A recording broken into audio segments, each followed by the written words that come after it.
Hi. Yay! We're already 10 people, which I'm so happy about. Hi, sweet loves. I'm so happy that you're here. Let me just scroll up to just say hi. Michael is saying praying for your protection. So for all the 11 people here, hi, sweet loves. I don't know if some of you guys are aware or not, but we had a terror attack today in the there's really big like neighborhoods in like Yerushalayim in Jerusalem, and one of them is Ramot, which has a majority of like Orthodox and religious community. And there's a junction in Ramot that has a whole bunch of like public buses. Basically, I've stood there many times and taken a bus, and it's so crammed in the morning. And what happened is that two Palestinian terrorists came with guns and just shot people. And till now, there's 6 that are dead. I think there are probably more also just critically injured. Um, and it's a very tough and hard day here in Israel.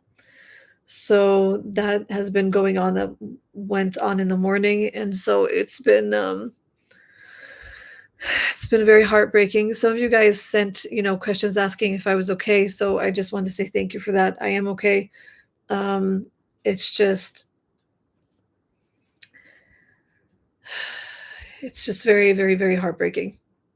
Yeah. So if you guys want, you can pray for the families. I think there were like 5 or 4 rabbis that were killed. Another person was like a new immigrant. I think he was only 25 or something, very young. And then an older lady, I think she was about 60. So, yeah, it was just a very, very sad morning today in Israel. So, hi to all 53 of you guys that are already here. I just also put just a reminder on Instagram what we're talking about today. We're talking about inner vows, which some of you guys might not even know what an inner vow is, but it's sort of a subject that sort of came to mind recently. And so I think that we should talk about it today. I'll answer some of your questions. We'll just wait for some more people to join. And then we'll start talking about inner vows. John, hi, John Boyd. Oh, we had time to carry a permit. So just so you guys know, in Israel, you can get a license for a gun, but there's a process to it. I don't know how loose the rules are in the States for like getting a gun. It's probably not as as how do you say? I don't know how to say it, but like it's much more strict here in the sense like you have to go through different exams and mental things, and like they don't just give everyone a gun. And so, but the fact that they had guns, um, you know, in the civilians or the soldiers that were there, it literally saves lives. Um, so that's really important. Trey says, get a big taser. Yeah, I don't know if I can get a taser. I don't know what the rules are about that. I can have pepper spray, but it doesn't help me in these kind of instances. Usually there's quite a lot of people that, are armed, men and female, because literally you just don't know when something is going to happen. And so a lot of the times it's not because there's a police person nearby, a policeman or woman. It's because civilians with like security background or something, former soldiers, reservists, sometimes they carry outside of their duty. And so they basically, are the reason why terrorists are neutralized. Sorry, I'm a bit scattered, guys. It's not so much, Koi says everyone can operate a shotgun. It's not even so much about operating a shotgun. It's about the training that it takes, because there's Bunny. Bunny's outside, like crying for me to open. Bunny! Should I go down with you guys to open for Bunny so that Bunny can sit with us? Is that okay? I'm just going to walk with you guys a bit so that Bunny can open the door for Bunny. Oh, someone's already opening for him. Okay. Cappuccino? My sister's imitating him. He always comes in like, meow, meow. Cover bunny. I don't know. He's coming. Just want to keep the door open. And you'll be live. Oh, okay.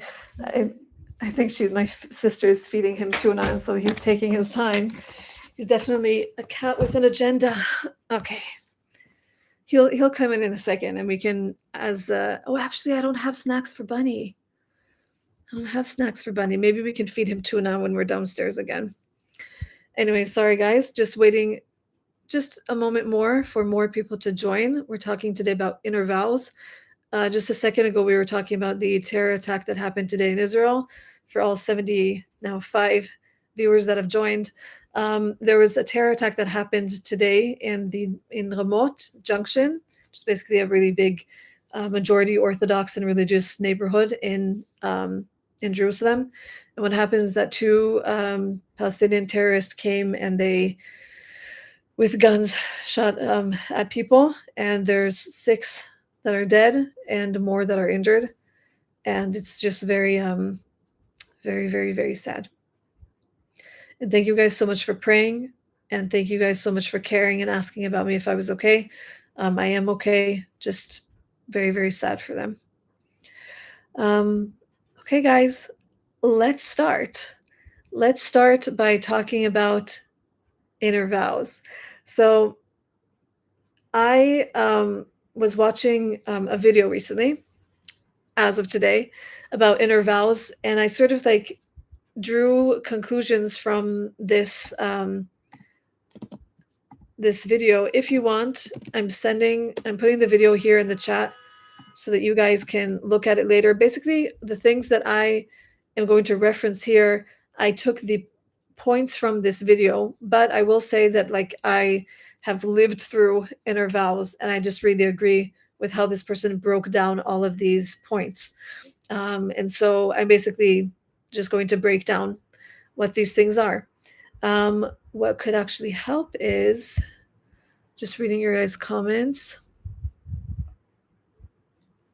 You guys are so sweet. I keep saying to everyone that you're the best subscribers ever. Like, honestly, like, I don't even know how to tell people how much I think you guys are the absolute best. Like, you always come through, you always appear, you always give, you're so giving, and you're so supportive of each other. Like, really, I love you guys so much. Okay, so what we're gonna do is, if you guys want to follow along, I'm going to take this note, put it in a Google Doc, and going to try and maybe just follow along if you want. You don't have to.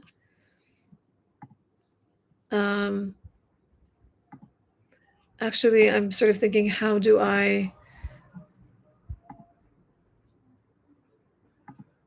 only people with access to the link? So I don't know if I'm doing this right. I'm sharing this Google Doc with you guys. If you want to open it, you guys can, and you can like follow along. We're just going to go through what is an inner vow, what does it look like, and how we can solve it. Because an inner vow, and this subject is so important to life, because we make a lot of inner vows without knowing that we make them in our lives, and then it dictates our lives, our decisions, the things that we do, our relationships, and we don't realize that they act like a tyrant in our life, like a dictator. And if we don't recognize these things will basically they will overtake parts of your life, and it's not really healthy, and it's not good. Oh, someone is asking for the link for the Buy Me a Coffee. So I will definitely do that. First of all, thank you so much for wanting to do that. I'll do that, and then we'll go into the inner vows. Just doing this for a second. So different ways you can support this channel. I think I told you guys. Tal. Oh, that's so sweet. You're so sweet. So I was just, guys, probably you guys know about Tal Oran already, the traveling clat. If you don't, you absolutely should, because he's not only a sweetheart, Kapar Alecha, but he does such amazing job for Israel. You know, we're all these different YouTubers, influencers, all of them have different perspectives and different giftings and different backgrounds. And I think that Tal does a really, really great job with, as a Mizrahi Jew especially, but also with his knowledge to defend Israel. And so we all do that in our own way, and Tal does it in a great way. So everyone go to Tal, subscribe to him, and also go to his Instagram and all the different platforms that he's on. Tal has 18 shekels, which is so wonderful. You guys know that all of the revenue from this YouTube channel for the next now 4 months, because we've been doing it for 2 months, it will go to soldiers with PTSD. Technically, you can also donate to them directly. It goes to Iran's Angels, and you can choose how to donate. And it also goes to Jewish Arab relations between Messianic Jews and Arab Christians, which basically they form, friendships, which some of them have never had a friend from the other side, and yet what they have in common is their faith. And then those friendships develop into very strong connections, and then they go and they influence their own communities. So if you guys want to, you can donate directly here by giving a super thanks or whatever it's called, or you can go to those links, which I'll link in a second. If you want to donate specifically to me, it's always appreciated. I really love you guys for wanting to. You can go to the link that I put, which is Buy Me a Coffee, and if you want.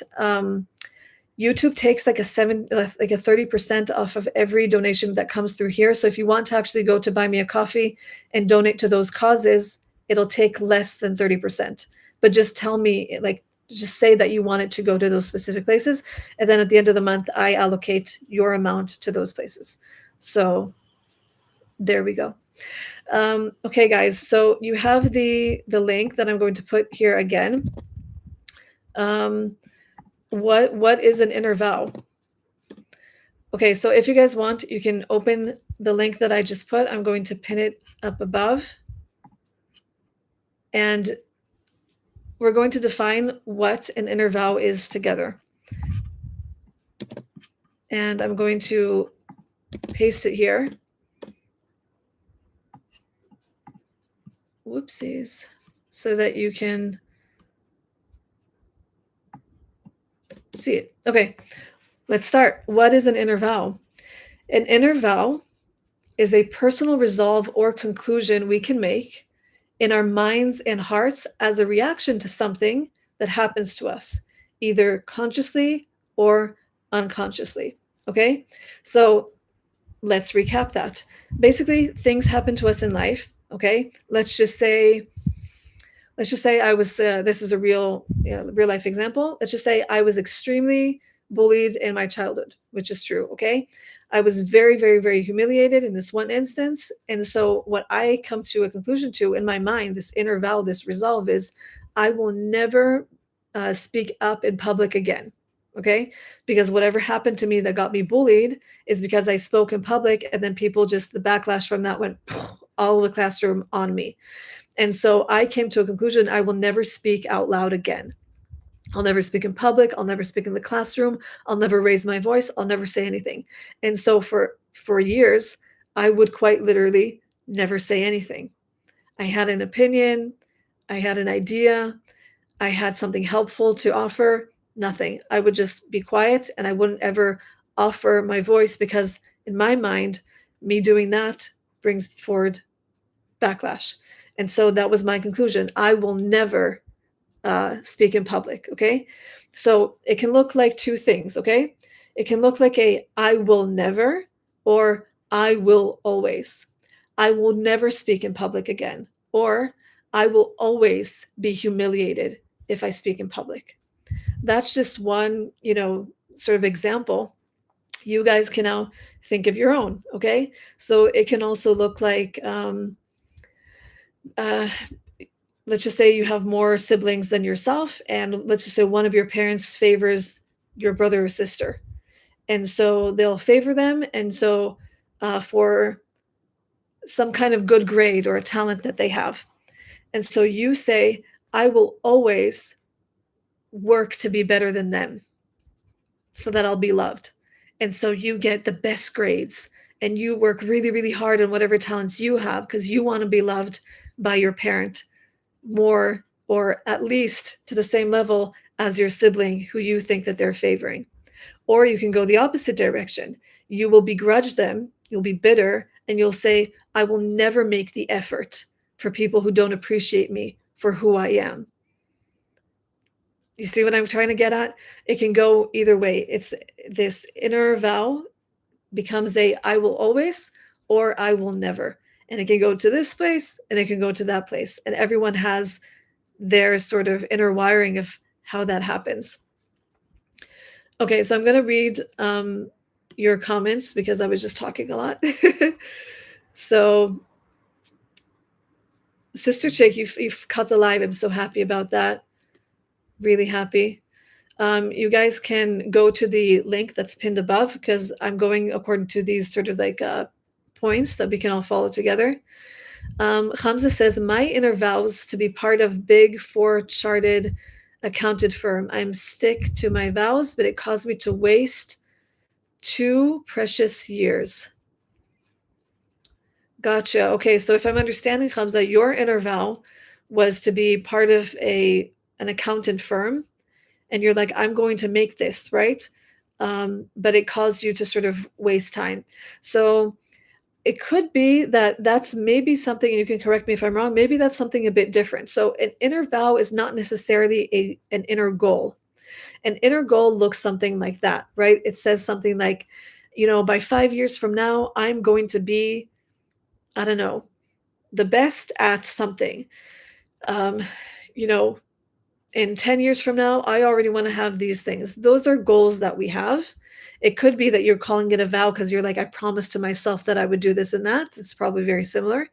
But it is something to sort of evaluate, right? Because sometimes we can make very, very strong decisions about something that we want. And it could be that our motives or our way of getting there doesn't actually serve us well. Or we do it out of either, I'm not saying this about you, Hamza, but we do it out of selfish ambition. We do it out of insecurity. We do it to prove things to people. And so it's really good to check our motives, whether we have an inner vow or an inner goal that we're setting for ourselves.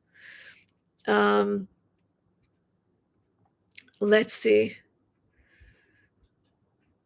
Yeah, people are talking about the yeah, your childhood trauma is still haunts you and you're still carrying those wounds and scars. You'll have to overcome it by engaging your mind in the future. So these are really like real things. I know that I have probably inner vows that I'm not aware of that I have, and I'm sure that we all have inner vows that we're not aware of, right? Let's just say um, we get angry very easily. Okay. So, where does that come from if we snap really easily? You can always trace these behaviors back to some kind of stronghold of the mind. Okay. So, if we're going to recap for a second, I'm going to, oopsies.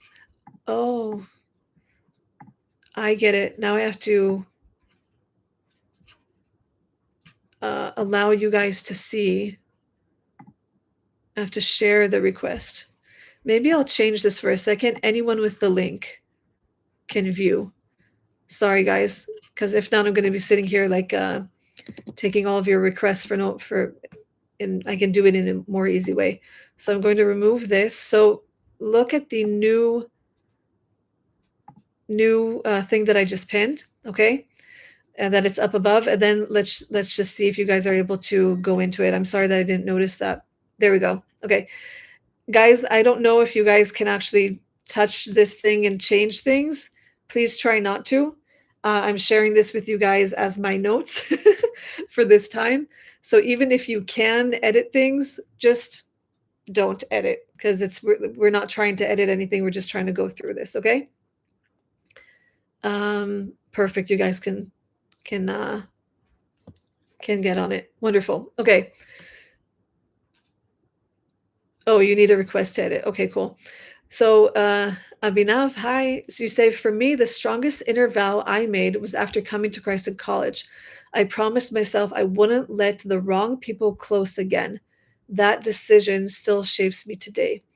Yeah, so I think that there's probably like a difference here between good decisions and bad decisions and how they lead us, right? So, um, also with good decisions or good inner vows, like, something like, I will not allow the wrong people to affect my life. That's a good thing, right?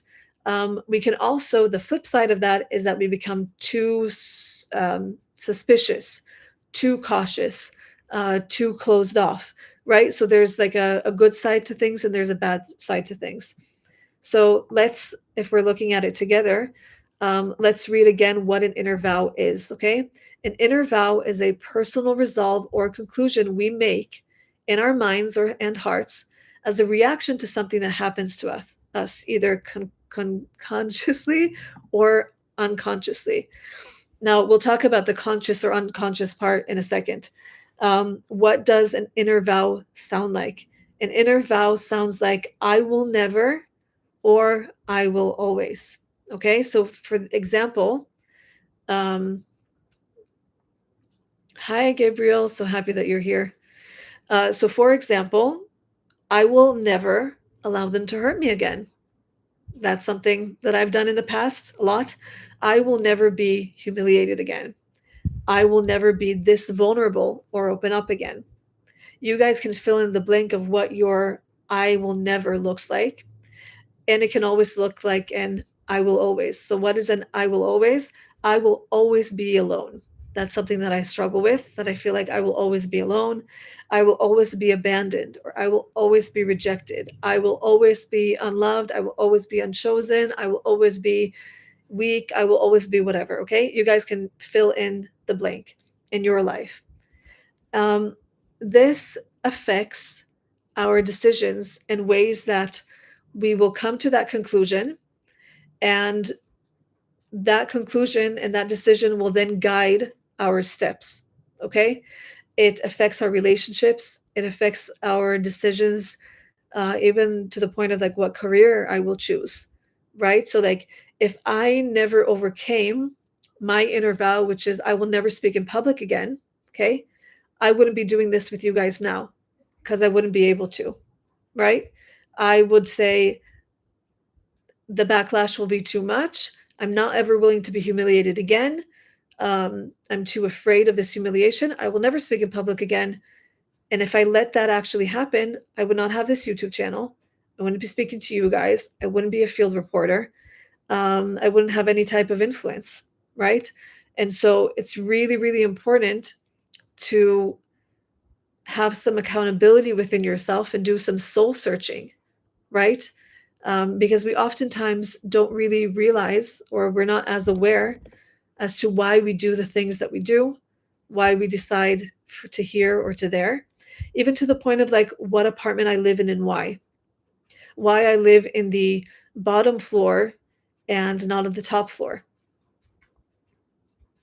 Literally, stuff like that. Like, for example, if you were on the top floor and someone scared you all the time, that you can like, don't go on the balcony, never go on the balcony, because that's how this and that, died, or you can fall and you can die, or you can, like, someone scared you a lot in this way, and then you come to a conclusion that you just don't, you should just never, you shouldn't be on balconies, really. You shouldn't have, an apartment with a balcony.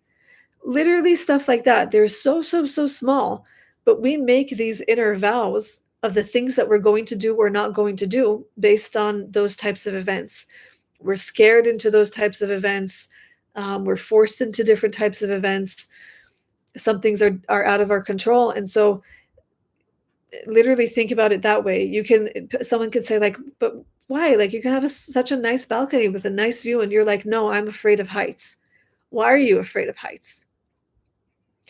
Fear of heights can be a natural thing, but why does it feel so, so strong within you and so unnatural to the point where you're like, if I had to choose anything, I wouldn't choose to have the fifth floor with a balcony, even though the view is so nice. I would choose to have the bottom floor. You understand? It sounds really sort of like stupid, But the fact of the matter is that we do that a lot in our life. And I can recognize that I do it a lot. So maybe you guys can think about the things in your life that you tend to do as well. So I'm going to read some of the comments so that I'm not just, talking on. Um, let's just see how many people are there. Wonderful. I can see that you guys can see the document. Um, let's see. Abhinav says, that makes sense. My vow protected me in some ways. I don't see it as a wall now, more like a filter or raising the bar. I'm prepared to let in only the good ones. That's really good. So I think, Abhinav, I'm I'm thinking that you're a type of Christian. I could be wrong, and I'm sorry if I'm offending you. Um, what's really good to do that when you make some kind of inner vow that's a good one, right? You're like, I I don't want to allow the wrong people or the wrong effect into my life, right? You want to protect, that part of you. That's not a bad thing. It can become either too defensive or it can become a healthy thing in which you submit that thing to God and you say, and I'm sorry if there's people here that don't necessarily believe the same, you can translate this into your own way. You take that and you submit it to God and you say, okay, God, purify this vow and purify my motives, right? Because all things should be given back to God so that He can make order if there is any type of disorder there. And so it's a good thing to do when you're making that good inner vow to, instead of being defensive, I'm never going to let anyone close because I've been hurt or whatever. You say, I want to allow the right people to be close. God help me to do that. Um, and so it's really good to sort of, when the pendulum swings too much to here or to there, that you are able to sort of submit it to God so that the right thing can happen. Hi, Henna. I hope I'm saying your name correctly. I like this topic a lot. I will watch this later. So happy. Thank you for speaking about this. I can relate. It's the same time here in Finland as it is in Israel. My 5 kids are waking up at 6:30. Gotta go. Yes, that's very probably wise for you to sleep so that you can help them get up in the morning. I'm so happy that you were here with us. Thank you so much.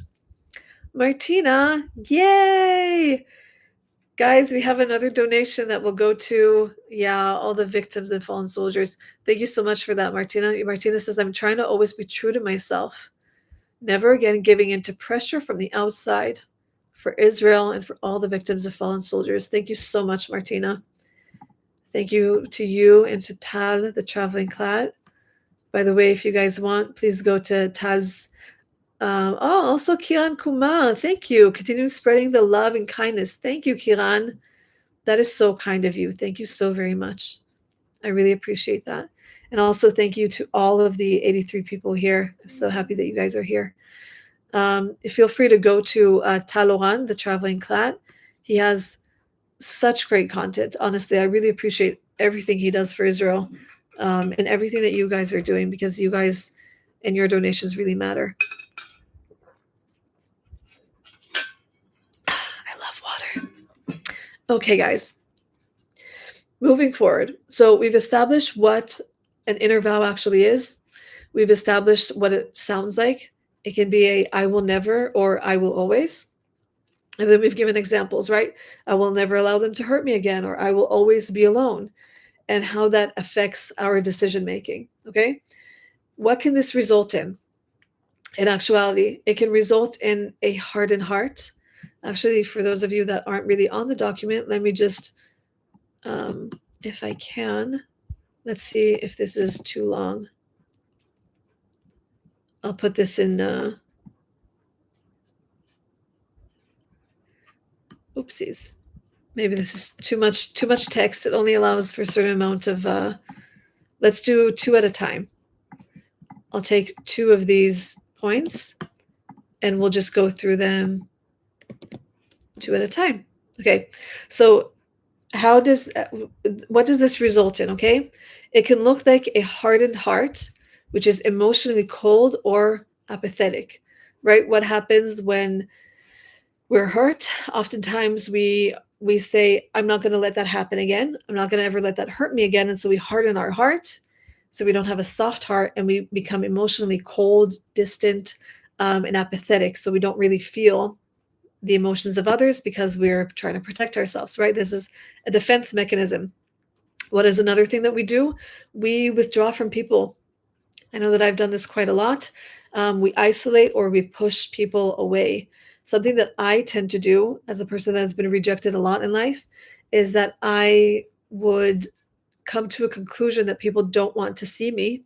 And so I wouldn't put myself in a position to be rejected in advance.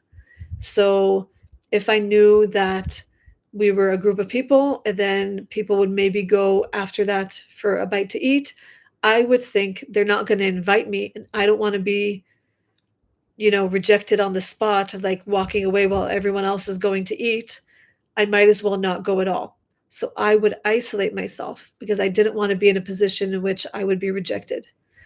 You understand? So that's something that happened to me. Um, but yeah, that's something that can definitely happen. Someone just asked, "Where is Cappuccino?" And I love the fact that you all have different names for him because he literally has different names. So we probably call him Most Bunny. His original name is Buttercup. Just going on a tangent. His original name is Buttercup. I didn't name him. My sister named him, and then it became Butter, Cupper, Bunny, Cupper Bunny, Cappuccino, Bunny, Chino, Spicy Chicken, all the above. Um, so I think he came in and then my sister gave him tuna and he's probably now just like roaming the house, but we'll probably see him before we leave. Okay, other things that can happen. Okay, so we just talked about hardening our heart. That's one thing that can happen, that we put up walls and we isolate. Another thing that we can do is that we can become uncaring. We just stop caring. We don't care for others. We become selfish. Um, Another type of like taking after you're like looking after your own self because you don't believe in the kindness of people anymore. So you look after your own interests and you don't really take care of other people. Another thing that can happen as a result from an inner vow is that you can become critical. So you focus only on the negative things. So let's take an example for this becoming critical. Let's just say, you have a parent that is maybe not so much connected to reality, like uber positive, but to the point where they don't have self-awareness, they ignore your emotions, stuff like that. And so you have to then rebuttal that because you feel like you're not being taken care of, you're not being heard, you're not being seen, your needs are not being met. So let's just say an example, okay? You're saying, um, Mom, I have headaches and I can't sleep well at night. Okay, or something of that sort, and they become super positive like, don't worry, it's just this and that. They disregard or your emotions or whatever, and they keep being super positive about something, and you're saying, no, I need your attention. So that you become uber negative on the opposite side. You're like, I never sleep, they never care about me, I will always have these headaches, I always suffer from these things, and no one ever cares for me. Okay, so we become, oh, it basically disconnected, but I don't know if you guys can see me. Okay. Guys, let me know what happened just now because for me, I disconnected. I can still see your comments, but did I go black on all of you guys? Did the screen just go black? Or could you still see me? Let's see. Okay, cool. Anyways, we're back. So again, to our example, let's just say you have a very, very, very uber positive parent. You feel like your needs are being disregarded, and so you take it to the opposite direction. You say, you don't see me, and so you double down on whatever negative thing that is. Okay, that can happen, a lot with our childhood and stuff. So that's something that can definitely happen. Someone suggested, can you make it more interactive with people's comments rather than class format? Just suggestions. Yes, I can. So thanks for that suggestion. I'll finish this last thing and then I'll sort of look at the comments. Is that okay? I appreciate that. Um, that suggestion. We're going to do the last one, and then I will read people's comments. I actually tend to be a bit of a teacher in my giftings. And so I need to remember that this is more interactive than just that.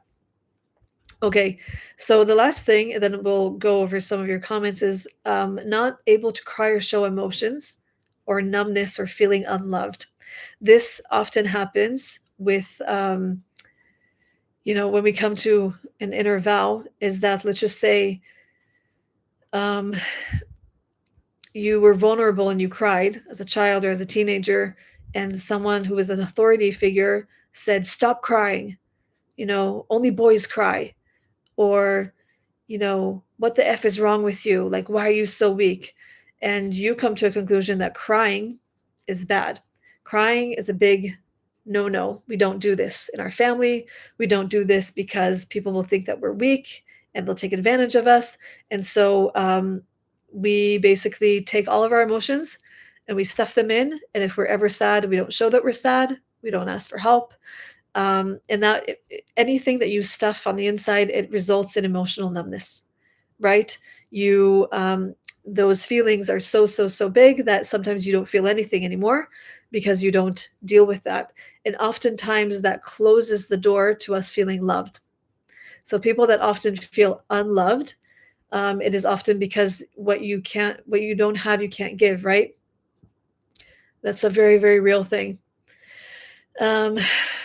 Yeah. So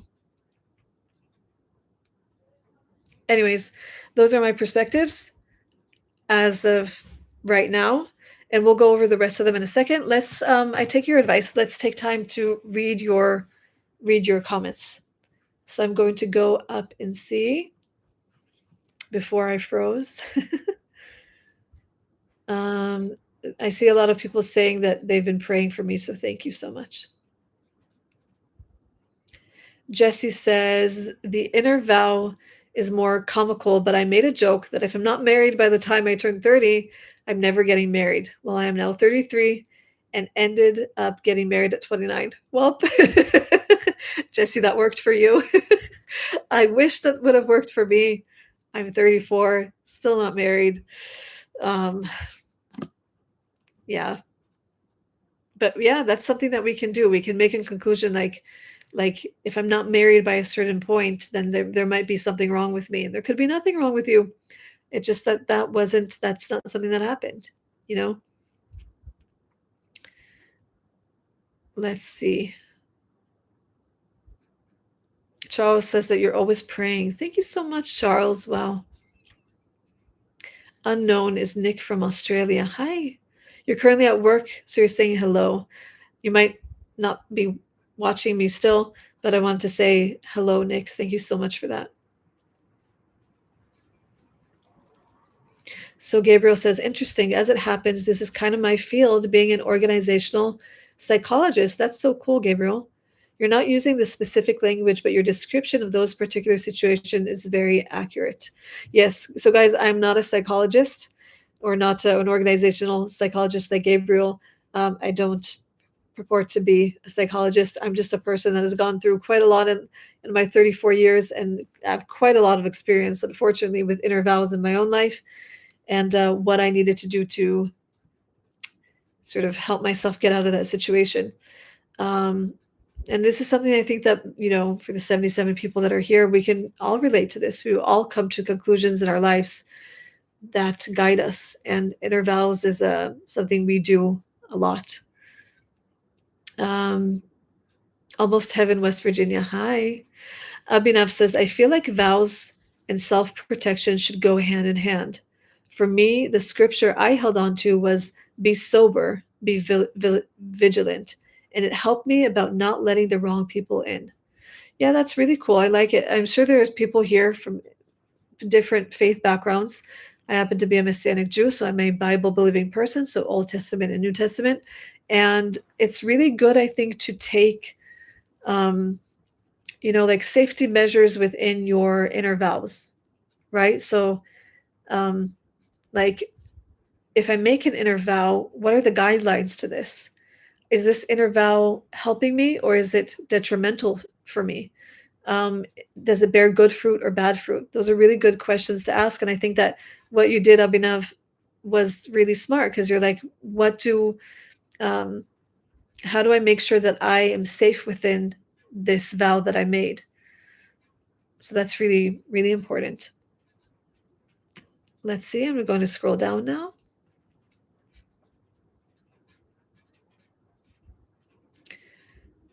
Mark says, it's not that I don't care. It's that caring is very hard when things inevitably happen. I have a hard time enjoying things when I'm worried about the hard times coming. Yeah, I understand that, Mark. I definitely understand that. Look, life is very hard, and when tough things happen, we as human beings, we come to our conclusions and our inner vows so that we can protect ourselves. And I think that part of the process is not judging yourselves for the decisions that you made when you were in pain, right? Or when tough things happened. It's probably the best that you could have done at the time, right? It's the best that we could have done at the time. We don't always know better. We don't always have the skill set to know how to do it better. And so being worried about, tough things that come, um, that's a very real thing. And so my heart is with you and I can understand that. Um, let's see. Just reading some of your comments.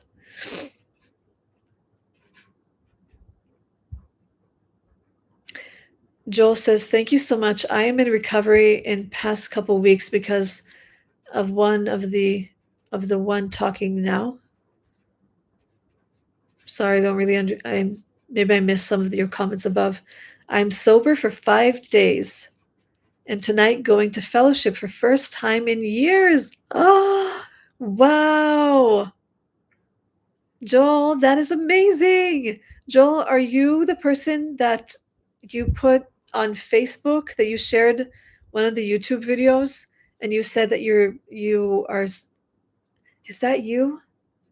I think someone else maybe said that they were trying to get clean from drugs and that one of my testimonies really inspired them. So I don't know if that's you, it might not be you, but either way, I'm so happy to hear that you've been sober for 5 days. That is amazing. Everyone, give a huge round of applause to Joel because that's absolutely astounding. And that you're going to fellowship for the first time in years. Yes, do that, Joel. That could be one of the best things that you can do for yourself is surround yourself with community and with people. And yeah, we all commend you. We're all really with you. Good job on that. Yeah, way to go, Joel. That is so amazing. Yes. So proud of you. I don't know you personally, right? But I'm proud of you. You're an inspiration to all of us. You go, Joel. Yes, so nice. Um, let's see. I'm loving all of this. Guys, you're the most supportive. I love you guys so much. We're just gonna give this a moment. We're all gonna continue. I'm not gonna continue with the other comments yet. We're just gonna give a round of applause to Joel. Joel, thanks for the vulnerability because this is literally what we're talking about, right? We all come to these conclusions in life that lead us to, decisions that now we're sort of like, maybe I don't want that, right? Maybe I want to get clean, maybe I want to get sober. And the fact that you're like, wait a second, I don't want to do that anymore. Yeah, he's an inspiration to people. That for me is just you're the greatest inspiration. Yes, you're doing the hard work and you're succeeding. Every single day is a victory. Every single day for you is a victory.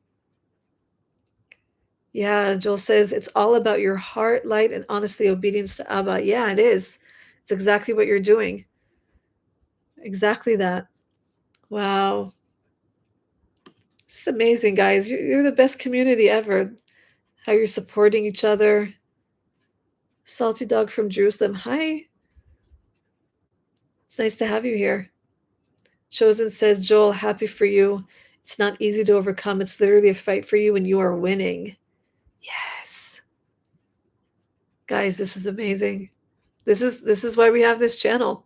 so that we can all just make progress together and heal together and support each other. This channel, literally, I think it's on the banner of my YouTube channel. It says Discovering Israel, Faith and Healing.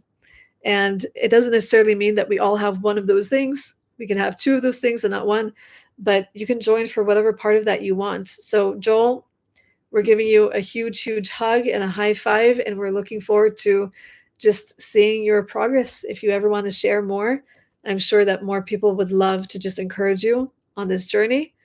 And really looking forward to hearing how much of a winner you actually are, because we know that you have it. We definitely know that you have it. Yes. Okay, guys, I'm going to scroll back up to see your comments. Let's see.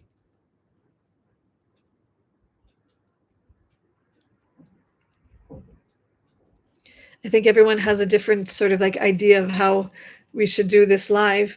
I think I do have a tendency to not like I'll talk a lot and then I'll miss a lot of your comments, and so we'll probably do like a back and forth. I'll talk about it a bit, the points, and then we'll look at the comments together and sort of go through that.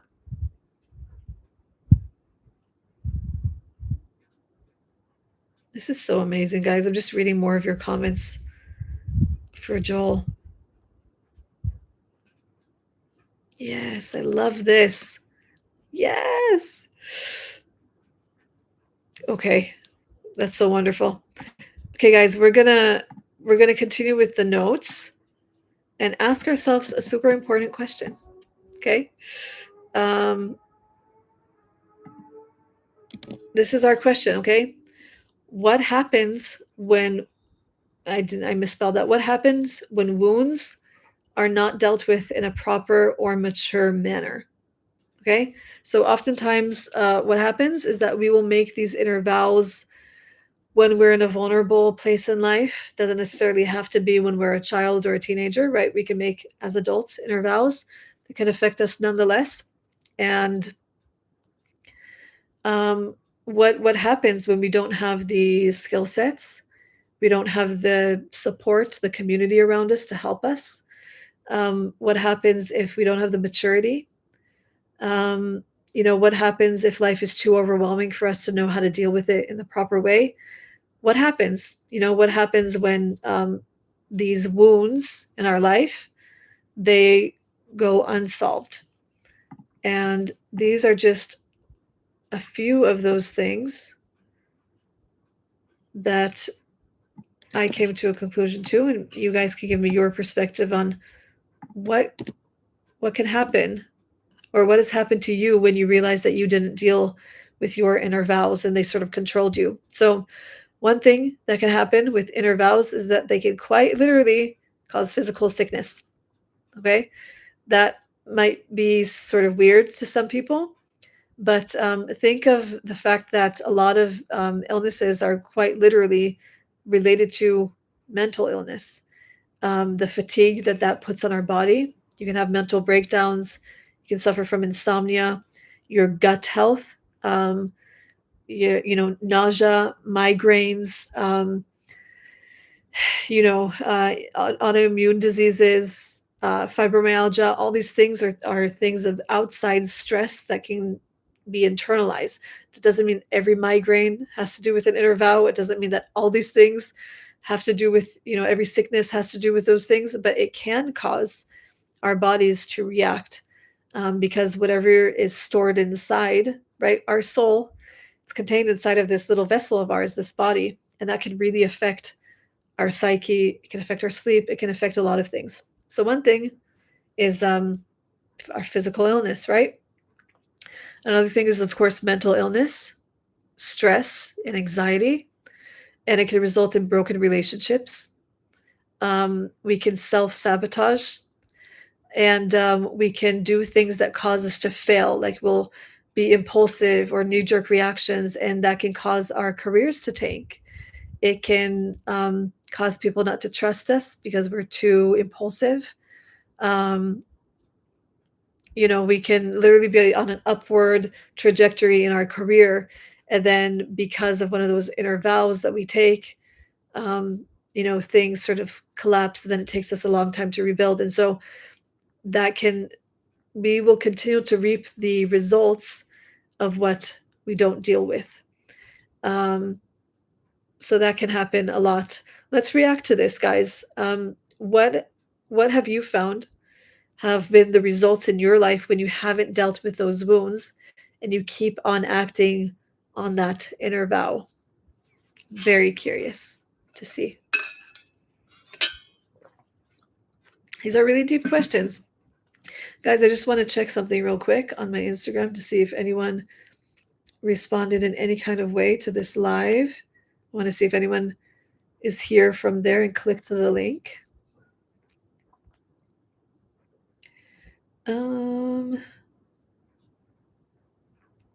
Let's see. I actually can't see it. I don't know why, but that's okay. Anyways, we say in Hebrew, Mi sheba baruch haba, like whoever comes is welcomed. So whether you came from Instagram to here or you're just here from YouTube or wherever, I'm happy that you're here. Okay, so let's see. People are answering now the question. What happens when we don't deal with the wounds caused from what caused us an inner vow? So we have here Mehmet, hope I'm saying that right. We all have self-destructive tendencies. That is very true. We do have very self-destructive tendencies. I have them for sure. Jeffrey says anxiety. Yeah, it's a really big thing. Anxiety. It's been a very big thing in my life. Anxiety causes you to be constantly restless. There's no rest. There's no rest in anxiety. It's very, very, very exhausting. And so that can be a thing for sure. Sister Chick 17 says strained relationships. Yes.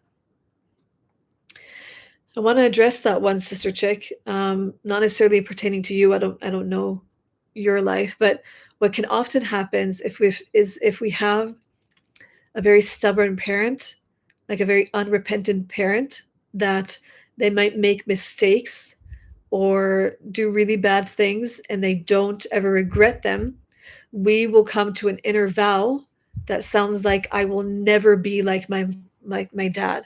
I'll never be like my mom. And that will bring us to really bad places because it's an extremity, right? So let's just say your parent made this type of mistake all the time. You will say, I will never make that mistake. But because we hold judgment against that person and we don't forgive, that unforgiveness and that holding a grudge and holding offense will cause us eventually to become what we don't like. So that's why a lot of people, let's just say their parent was an alcoholic, okay, for example, they'll say, I will never be like that, so I will never drink. And somehow they find themselves, even if it's not drinking, with a different type of addiction, because they hold that offense against the person. They don't forgive. They reserve judgment against the person, and the pendulum sort of swings to a different extremity, even if it's not encased in the same thing. And so that can happen, a lot. So that's something um, to be wary of, because we'll say stuff like, I'll never be like my mom. And then somehow we find ourselves exactly like our mom with our own children. And we're like, how did that happen? I said, I'll never be like them. It's because that inner vow is rooted in offense, right? It's not rooted in the right thing. It's not purified. It's not, the source of it is not a wound, is a wound and not a place that's already healed. So that's something for us to sort of look out for. Marit says, I have post-traumatic stress disorder, ADHDs, and borderline. That sounds very difficult to have all those things. I know about PTSD. I've had that myself. And so I know that that's very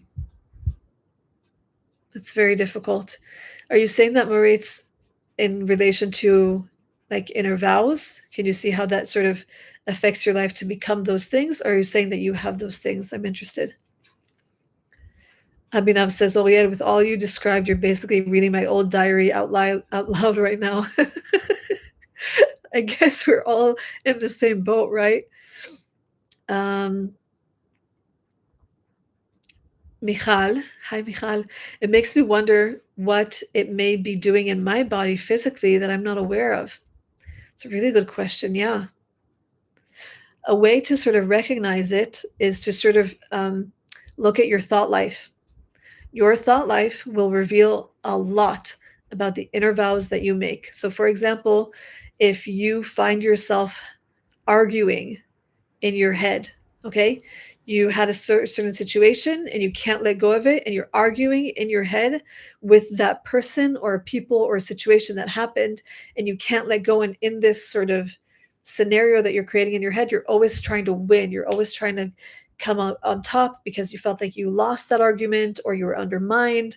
And so that is a way to look at what your inner vow is, because you're trying to solve something in your mind, in your thoughts, in your memories, because you can't solve it in real life like you'd like to. So, one way to recognize if something is affecting you physically or mentally is to mind your thought life. What does your thought life look like? Okay. Dun, dun, dun, dun. Almost Heaven, West Virginia. I'm going through the gut and mental health now. That's really important. That's great. It's good job to you. Junior says, it's rebellion that is created in your life, and it is a coping mechanism at the moment. And if you cling to these inner vows or your rebellion, it keeps the problem from being dealt with. That is so right and so smart, Junior. Yeah. Oftentimes these things, they can lead to a rebellion, a hardened heart, and those inner vows, that being adamant, that being stubborn, that rebellion, um, that causes us to, from it doesn't help us move forward, right? It causes us to be stuck in the same place, and we don't want that, which is why we're talking about it now, right? um, and in a moment we'll go through sort of the latter portion of this, which is what we can do to solve it, which I think is really important. Like, we don't just want to stay here and be like, we have inner vows, but what do we do about it? There is something to do about it. We can solve these things. So there is hope here, right?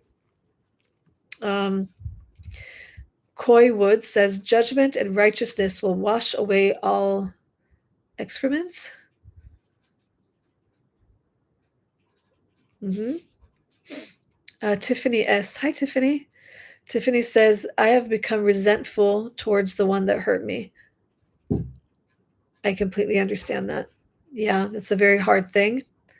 Um, I've dealt with a lot of resentment in my life, and it's one of those things that I feel, at least, that until we can forgive, then those things, they have us in a chokehold.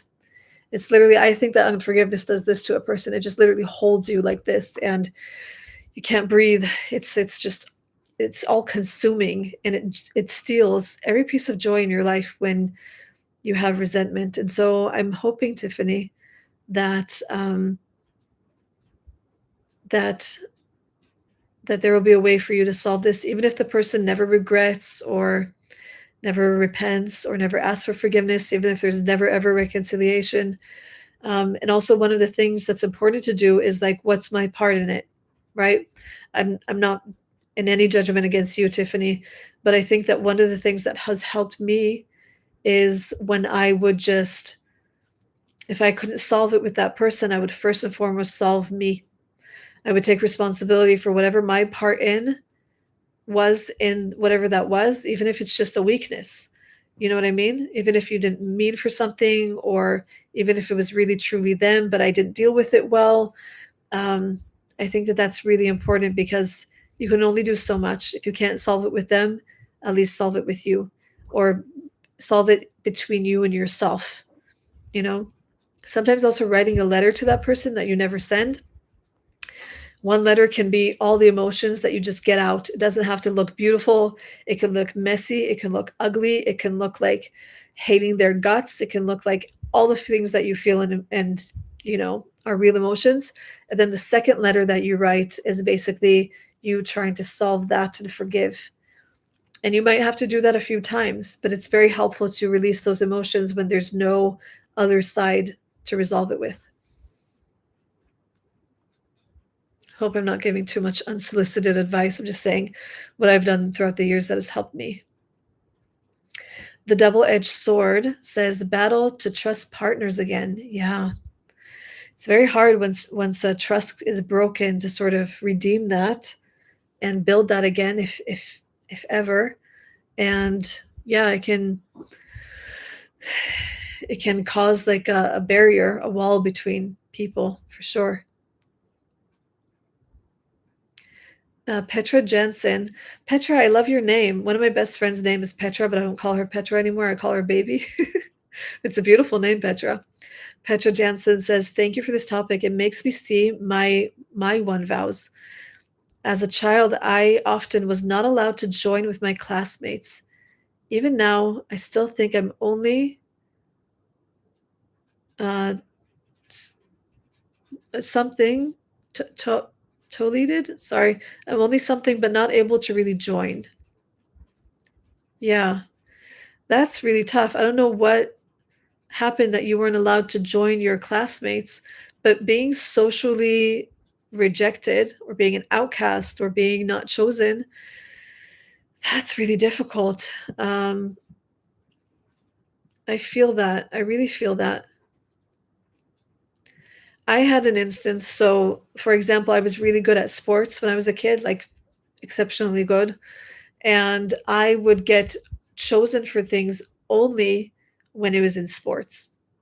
In every other thing, literally, like if they had like, let's just say they would choose two leaders and they would be like, I want this person, that person, da, da, da, and slowly the whole class would be divided into one of these groups. I would always be chosen last.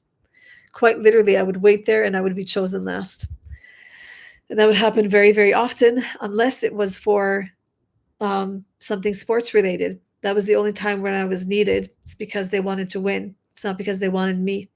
And so, um, yeah, that can cause a person to be like, why am I not chosen? I'll be good enough so that I will be chosen, or um, I'll always be a leader so that I can be the one choosing and I'll never be the one left out. We can come to a lot of conclusions from this. Tracy Wallace. Hi, Tracy. I think the Holy Spirit will help us with these inner vows if we pray and ask Him. I completely agree for you Bible believing people here.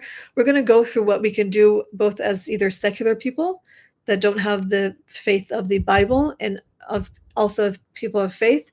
We'll go through that in a second. Um, Fernando, thank you so much. From Rio de Janeiro, Brazil. Thank you, Fernando. That's very generous of you. That's very sweet. Thank you so much. Um, let's see.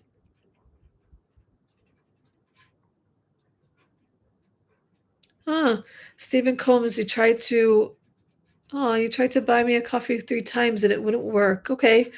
First of all, thank you for wanting to. I don't know if you're still here, Stephen, but hopefully we can get some kind of working link for you. I'm wondering what it said that it wasn't working. If you guys have come to that, to a similar problem, please let me know. And also, I love the fact that we're consistently about 70 people. I just love the fact that you guys are here.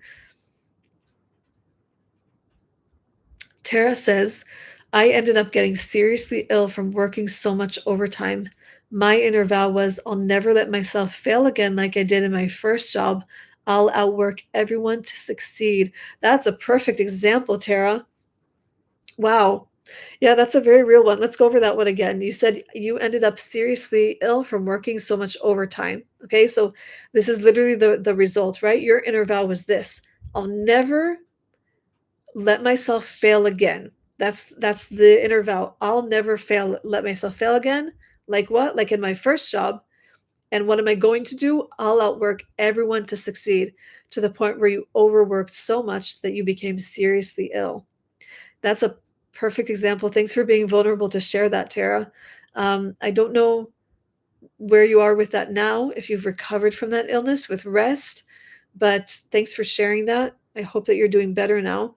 And that's why it's so important to check our inner vows, because if they're off balance, they can lead our life to be toppled over a bit, right? Joel says, take every thought captive and make it obedient to Messiah. Any thought that does not line up with God's word should be caught and given to Yeshua. For us Bible believing people, or people here that believe in Yeshua or Jesus, that's really important. We're going to go through conclusions in a second of what we can do to deal with our inner vows. Let's see. Tiffany says that unforgiveness is a thief. Yeah.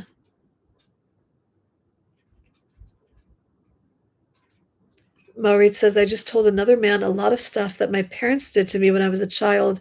And he also says that's totally criminal. I just know that you are a chosen one because you're, yeah, that's, it's hard to deal. We make a lot of inner vows because of our parents. I'm really sorry that those things have happened to you. I'm not entirely sure what, but I know that anything that's criminal must not be good. So I hope that there'll be a resolve for you in your heart. Hi, Aaron. Aaron Chavez. Hope I'm saying it right. So happy you're here. Let's see. I'm just going to read a bit of your comments to myself.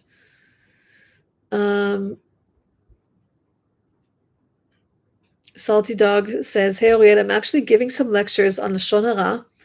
Lashon HaKodesh. So, guys, Lashon Hara is basically when you speak bad about like other people, or speak like, in on bad terms. This month, and one area I want to speak on is Lashon Hara to oneself. So interesting you are talking about inner vows. That's really cool, Salty Dog. Yeah. Yeah. So Lashon is tongue and Ra is bad. So Lashon Hara is when you speak badly about someone or about yourself, things like that. Let's see.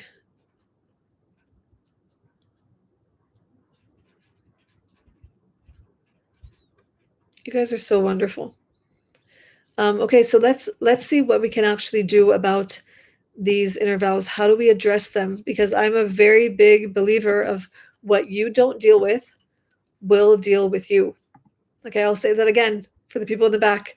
What you don't deal with will deal with you. There is nothing, absolutely nothing that you buried alive that won't come out again. You have to put things to end once and for all for them to not come back to life. Okay. So here are some things that I think are really important as steps.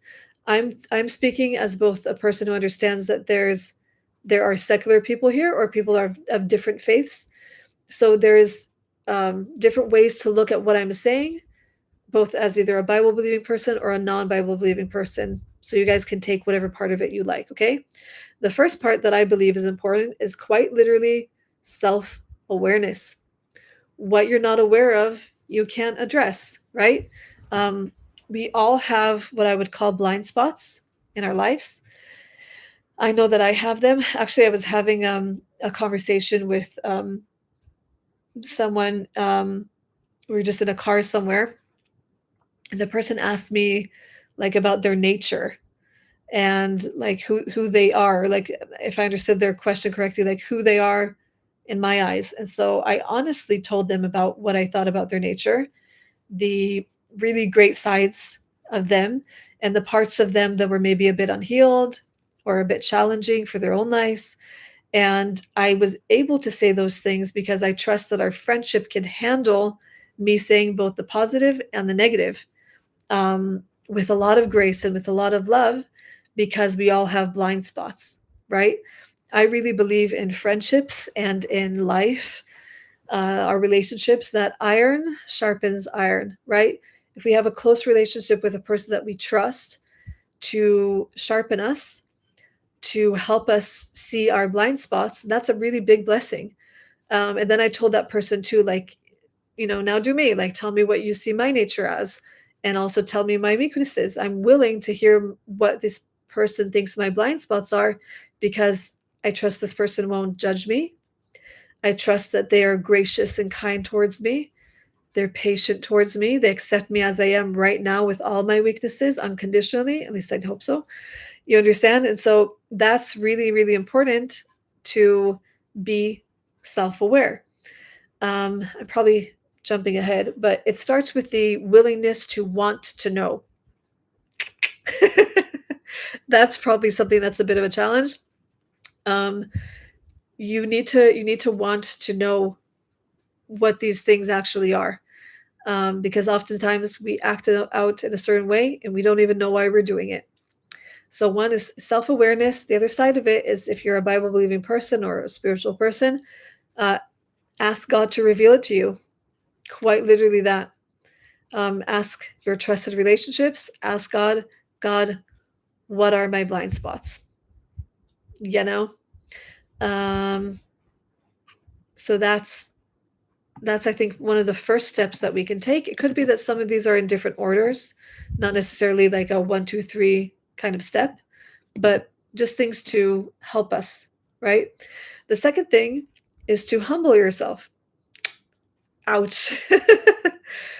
Humble yourself or repent and ask for forgiveness. So, what do I mean by that? Um, Oftentimes, when we find that we have come to an inner vow, we then look at the domino effect that has had in our lives. The domino effect can be very, very detrimental. We can self sabotage, we can ruin relationships. Some people might not even speak to us till this day because we didn't deal with those inner vows. And those inner vows hurt the people that we love the most. And that can be not very good, right? So we need to humble ourselves to recognize the effect that that has had on our own lives, take responsibility, the effect that it's had on other people's lives, um, and be willing to be humble enough to be like, you know what, I was wrong. That wasn't the right thing to do. And just recognize it. Just take full responsibility. That's on me. This is what I've been doing. Let me change this. On the spiritual side, if you will, if you're a Bible believing person, the same thing, to humble yourself and repent and ask for forgiveness. So, quite literally, come before God and say, you know what, God, I recognize that I've been walking in this sin and this rebellion and this whatever. I'm sorry and I need help. So, to humble yourself is the catalyst to help you go through this process without judging yourself for the results of that in your life. It's very hard to move forward if you judge yourself so harshly, because guilt, as much as it can be something that can move us forward, it's probably not the best motivation ever. Self forgiveness is so much more stronger than guilt. So use self forgiveness more as a motivation than guilt. Um, just reading some of your comments. There's a person here that I can't read their name. I don't know if you're from Thailand or the Philippines. Love a lot, suffer a lot. Don't love, don't suffer. Hmm. There's something to that. I think there's a price to pay for both, right? You can pay a price for suffering a lot, for loving a lot, and you can pay a price for not loving. So that can be a thing for sure. Um, Lois Roseby, I hope I'm saying your name correctly. I've been trying to reconcile and make amends with two people I've hurt, but they aren't speaking to me. First of all, thanks for saying that, Lois. That's a very real thing that happens to us in life. Sometimes we can hurt people, and um, I don't want to say that the damage is irreparable because I'm hoping that that's not the case. Sometimes trust is something that is rebuilt. Sometimes it's something that people choose not to, and it's their right to um, choose not to trust us. And sometimes that is the price that we pay for our inner vows or the things that we do to hurt people. Um, but my heart is with you because that's a very tender and vulnerable place. It's a vulnerable and strong thing to admit that that happened. Um, I'm hoping that there could be a change. I hope that for you. But thank you for saying that because sometimes that really does happen, and that is part of our realities often. Um, and this is why it's so important to do the inner work with our inner vows, right? People are saying that they're going to pray for Moritz. I am alcoholic and I just can't stop anymore. Hmm.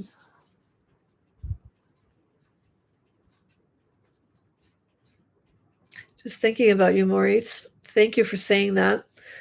Guys, this really is a safe place for all 82 of you guys here. It's a safe place to say these things. Life isn't perfect. We're not perfect people. We have different types of things that we deal with, and alcoholism is can be one of them, and that's a very hard thing to deal with, right? I think, if I may, uh, we're all searching for peace and to be loved, and we fill it in with different things, right?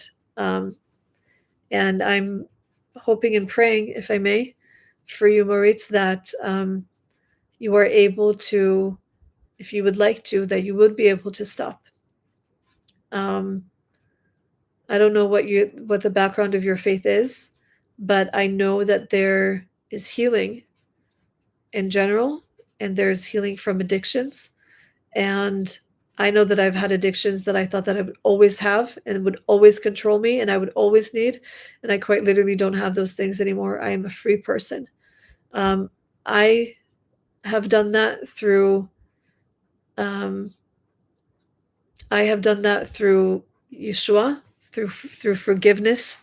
Um, that doesn't necessarily mean that you're of the same faith, but I do believe that there is a solution for this, and so I'm really um, hoping and praying for you, if I may be so bold. Moritz is Christian. Okay, thanks for sharing that with us, Moritz. I see a lot of great supporting comments here, and yeah, guys, continue to support each other on this channel. We're friends here. We're family, and I love the fact that you guys show so much kindness and love towards each other, and showing compassion and mercy towards Maurice and saying like, hey, we're with you and we're standing with you. Sometimes that's like the okay and the support that someone needs, to help us move forward.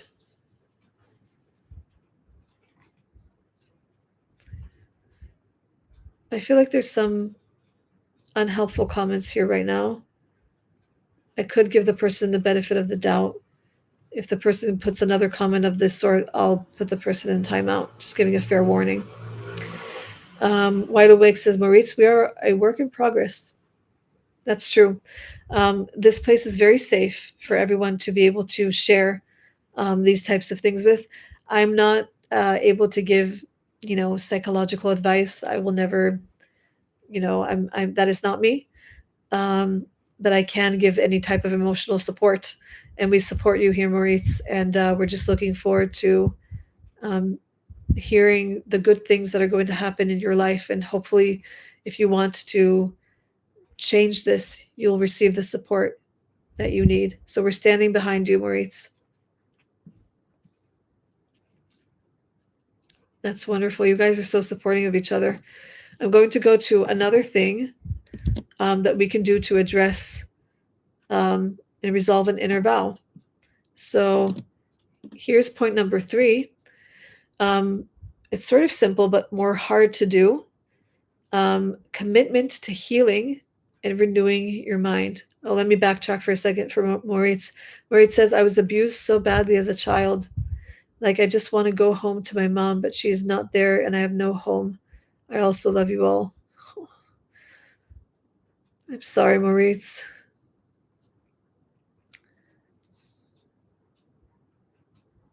Yeah. Just sitting with you in your pain for a second. Sometimes there's not a lot to say, apart from just the fact that we feel for you, Moritz, to be abused so badly as a child. When you're a child, you're so vulnerable and you're defenseless often, and you don't always have an advocate. And you just, like you said, you just want comfort. You just want that. And to not have that home and that safe place is something very difficult. I know from my own life, and I don't speak about it much, but my home wasn't always a safe place for me in different ways. And so I can understand how it feels like to not be safe in the place where you feel you should be the most safe. So I'm very sorry for that. You guys are amazing. I'm going to stop for a second to say thank you so much to Fernando. Thank you so much. You're asking if I know Jeff, Elisha, and Ariel from Jews for Jesus, who do such a beautiful work in Israel. Congratulations on your incredible work. Thank you so much for that. I don't know them personally.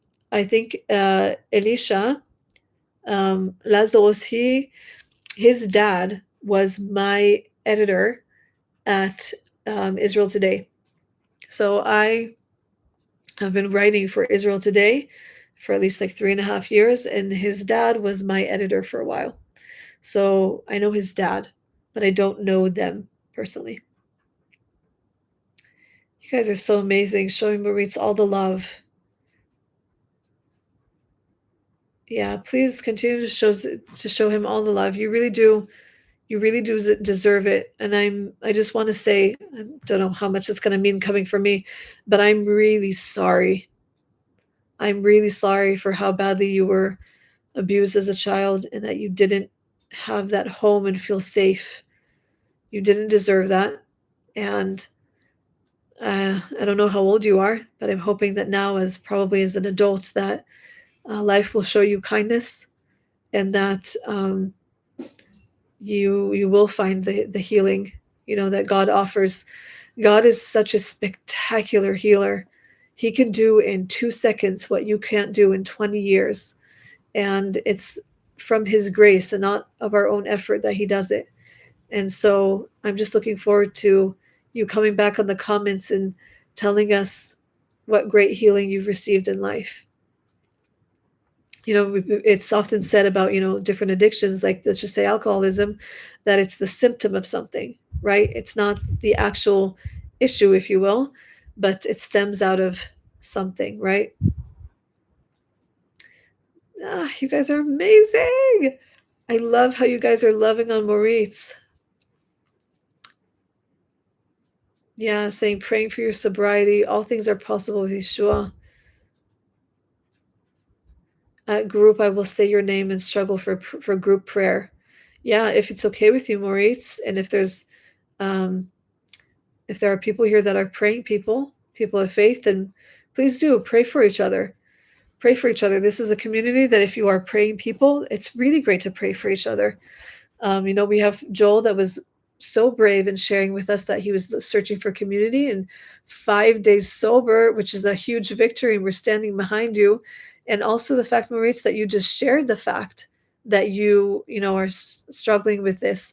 That's a victory because it's showing us, you're giving us the opportunity to surround you with all this love and prayer and that you're not alone. Amazing.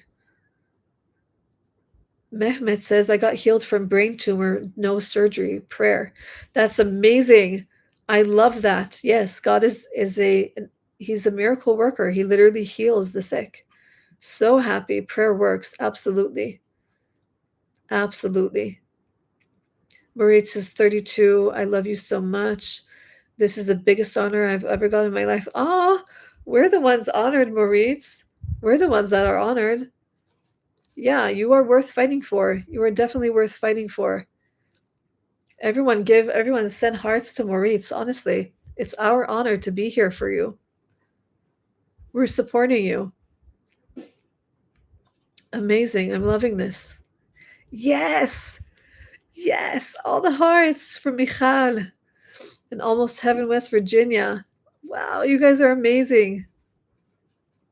From David as well. Hey, David. Goodness, you guys are the best community ever. You're the best. You guys are going to continue to send hearts. I'm going to continue we only have 3 more points. Maybe we can get Bunny in here before we go. Okay, another one is accountability with trusted people and submitting to God. Okay, so what does it mean, accountability? It's sort of a bit, I won't linger on it too long, but sort of what we talked about before, right? We all have blind spots, we all have weaknesses, and if we surround ourselves with people who we trust, who we are accountable to, those people help us to sort of see those blind spots. So they'll be like, hey, I don't know if you noticed, but XYZ. Or you'll ask, like, hey, do you give me permission if I ever see this thing that we're talking about? Can I, in a safe place after we're out of that situation, can I point it out to you? And you can give them permission because they're saying, like, hey, basically, I want to partner with you in this healing of yours. And I can give an outside perspective to sometimes when we don't notice it. So accountability with trusted people is a good thing to have. And submit it to God. That's a really important thing to do, right? Because sometimes we try to solve things on our own, and we need the supernatural help of God to help us through these things. So that can be something good to notice, right? To just take the whole thing and be like, God, I'm so human. I don't always do this right. I know that I could fail again in this. My habits and tendencies and the stronghold in my mind tends to always go back to that inner vow. I need your help to break this thing off of me. So that's something really important. Look at this, Michal. I added you. You're talking to Moritz. I'm adding you to my prayer list. Amazing. Guys, I love this. Okay. 2 more points. And then I guess maybe we'll find Bunny. Okay. Another thing that we can do to solve this is to renounce the inner vow or pray to renounce. Okay. What does renouncing look like? Just as powerful as it is to make an inner vow, it's just as powerful to break it, right? So if my inner vow is, I will never speak in public, my renouncing of that will be, I will not be afraid to speak in public, or I will not allow myself to be controlled by the fear that causes me to not speak in public. I renounce this vow. I say no to this vow. I condemn this vow. I say no more to it. Spiritually, it sort of looks like, if you're a praying person, it can look like praying to renounce that vow. So you literally say to God, God, I confess that this is a vow that I have made. I come out of agreement with it. I don't agree with this anymore. I renounce it. You literally say these words out loud. You say, I renounce the vow that I made, that I said XYZ. It takes a strong rejecting of that thing to be able to put a boundary with it, right? Because before that, those inner vows, they sort of run amok. They control our decisions. They dictate to us how we think, what we do, what we say, how we respond. And the moment you say, I'm not going to do that anymore, you have now made a decision that you've put out, either publicly, within yourself. You've made a different kind of agreement that you're like, I'm coming out of agreement with this thing. It's like taking a contract and tearing it, right? At some point, you signed on the dotted line, you made that kind of agreement with yourself, and now you're like, you know what? This is null and void. I'm not doing this anymore.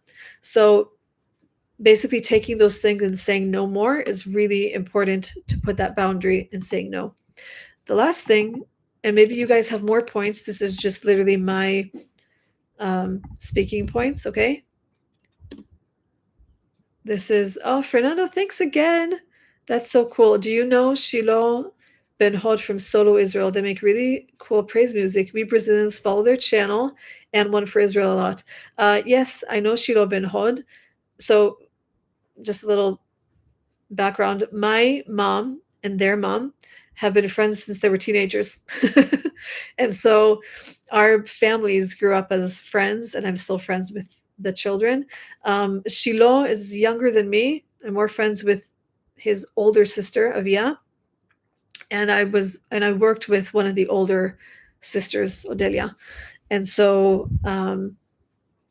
yeah, my siblings are all sort of like on different parallel ages to the Ben-Hods, and so we're all different friends with the Ben-Hods. They have wonderful worship music. Let me, for those of you guys that are unaware, I'm going to put them here. Solo Israel. and they have a lot of great worship music that I'm going to link for you guys that I think that you guys will really enjoy. They also combine different languages like I'm gonna pin this at the top, by the way, like combining Hebrew and Arabic. They have original songs and they do covers. And you can see here that they also do like things like Q&As and lives and show you guys like their inside life in Israel and stuff like that. So yeah, they're really great. Feel free to go to their channel and follow them and also follow them on social media. And yeah, they're wonderful. So shout out to Solo Israel, um, and also to One for Israel. Actually, I edited for One for Israel just a few of their like testimonies, just as a freelancer. They have these like testimonies, which they basically sit like in a chair and they talk about how they got saved. And so I've edited for One for Israel, but I've never been on their channel as like a YouTuber or something. Um, let's see. Yeah, people are saying that that they're fantastic.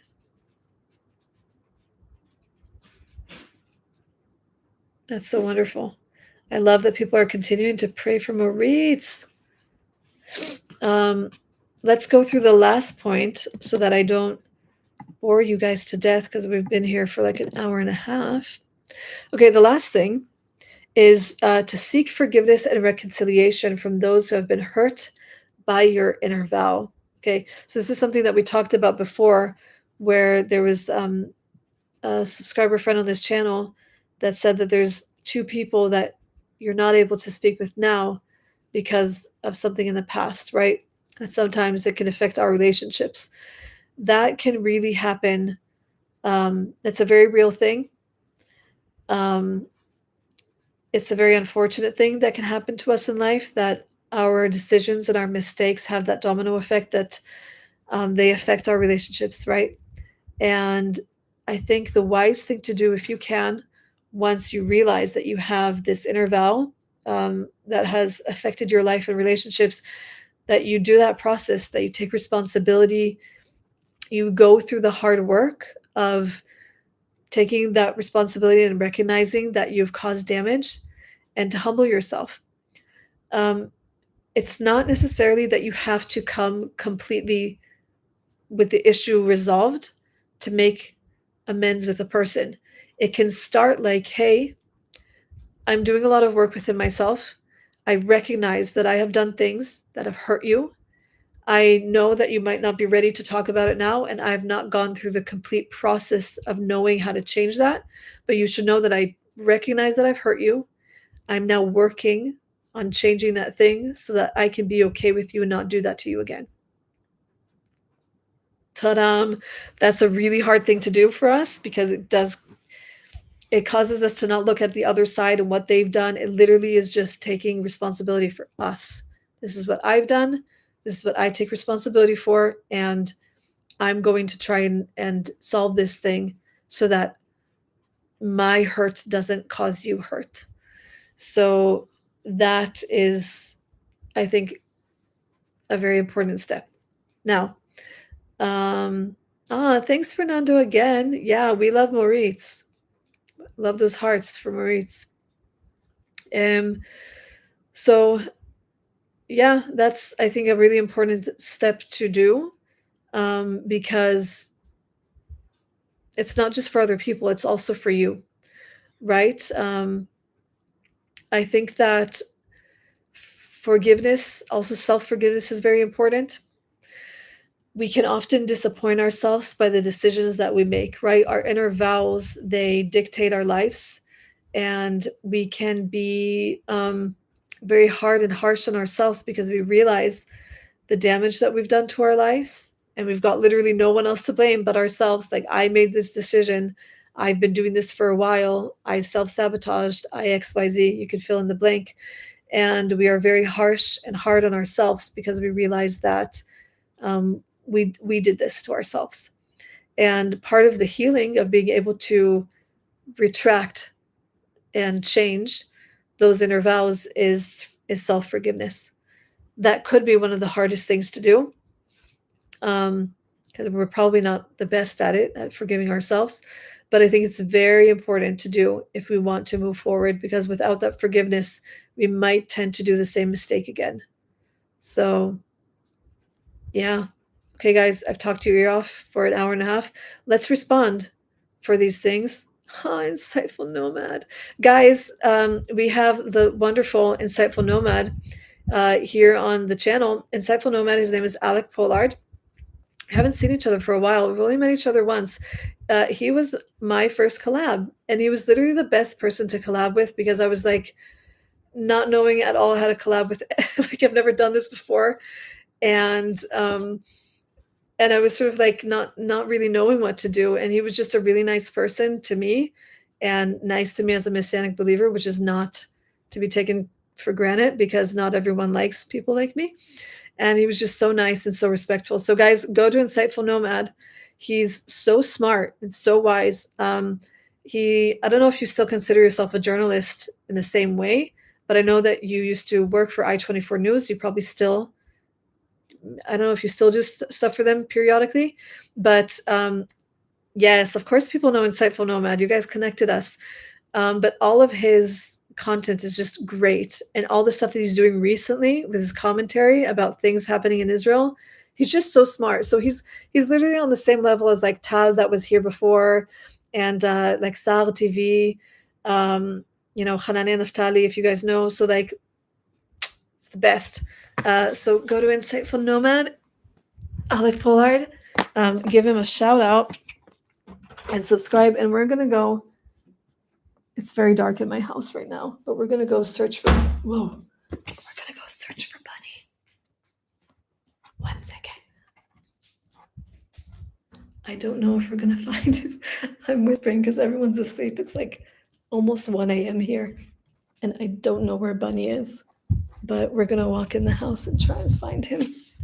I can't really show you guys the door because that will be unwise for me to do. Yeah, but where is Bunny? Bunny, cappuccino. Guys, if we don't have Bunny, what are we gonna do? If he's like sleeping on the sofa somewhere, it's gonna be so funny, because it literally means that he's like ignoring me.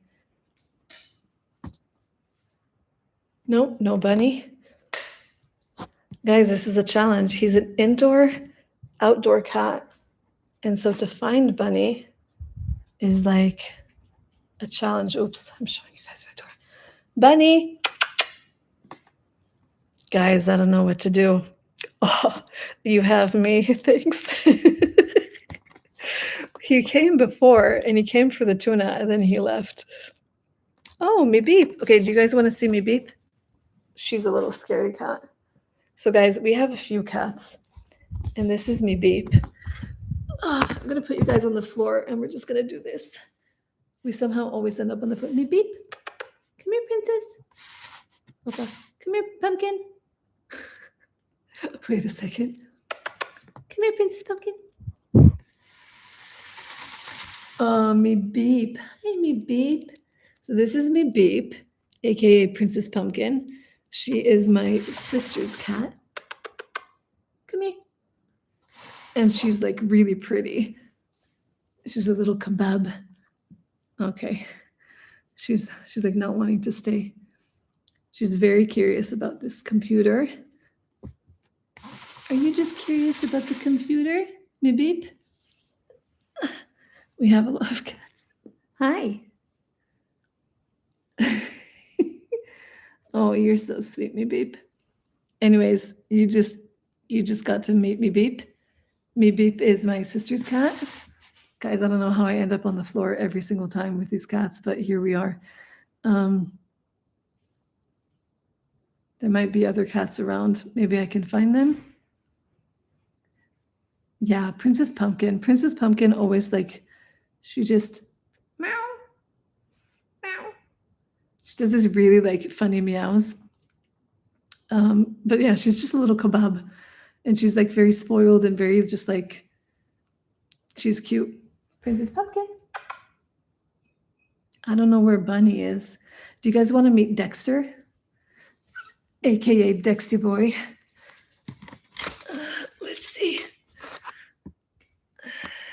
Dexty. Let's see if I can bring them in with food. Dexty boy. I can see him like sitting there and sleeping while he has his eyes open. I'm just gonna put you guys here. 1 second. Dexty. Oh, here's PQ. Okay, here's another cat. Sorry, this is the entrance to the house, so it's a bit PQ-y. Oh, PQ-Steban. Okay, so this is PQ. PQ-y. So PQ and Mibip are siblings, basically. They're not actual siblings, but they're my sister's cats. So PQ is he's like a ginger cat through and through. He's like, one time he's attacking you, one time he's like, I can see people have left the chat because they're like, what are all these cats? Anyways, for those of you that enjoy the cats, PQ is like, he's a wild child. He's like definitely a wild child. Thanks, Fernando. Thank you so much. You're so generous today. Oh my goodness. How many cats do we have? I have one cat. I have Bunny. And then my sister has, oh my goodness, maybe my sister has like Junior, aka Stinky, Mibip, and PQ. And then there's like street cats that are like, we feed them because they're like around here. And so I don't know if you can call them our cats, but they are just, our cats, if you will. I can't find Bunny. Sometimes he sleeps like in one of the like little plant thingies, but he's not here. Anyways, guys, sorry to disappoint. Maybe Bunny will come in a second, but I don't want to lose my internet because the internet isn't good everywhere. I'm somehow ending this live again on the floor looking for cats. I don't know how this happened, but I want to just hear from you guys about this live. If you've enjoyed this subject, I'm just trying new things. I used to just get on lives and we would just talk about, I don't know, anything. But I guess it's really nice to have like a subject, right? Yeah, closer position as usual. So it's just me on the floor, like so random. So happy that Alec Pollard stopped by. Make sure to go to his channel, really, truly. He did a live just before, and I was also like, hi. It's good to support each other, us little YouTubers. I mean, he's not a small YouTuber, I am, right? But it's always great. Everyone's saying good night. Tiffany S., it was a good live, and I appreciate it. It was very helpful. That's so good. Tara, really interesting subject. Yay. Thank you, guys. Just reading all of your comments. I'm really like open for pointers.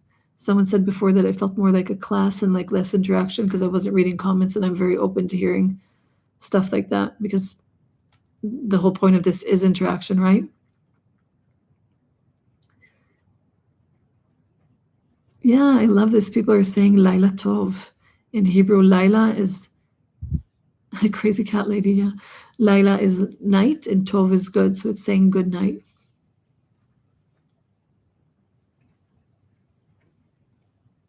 This is so nice. I love that you guys are here. And I love the fact that consistently when we have a live, it's about 70 to 90 people at any given moment, and that's really encouraging. I love it. We always do almost like 2 hours, which goes by really quickly for me. Gosh, it's so nice outside. There's like a breeze. I have the door open. It's so hot during the day. Maybe people over there just running around.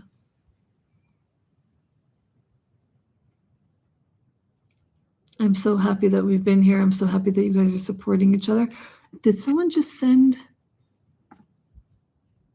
Matt, thank you so much for that. Sending love to everyone here. I just love seeing the support and prayers we give to each other.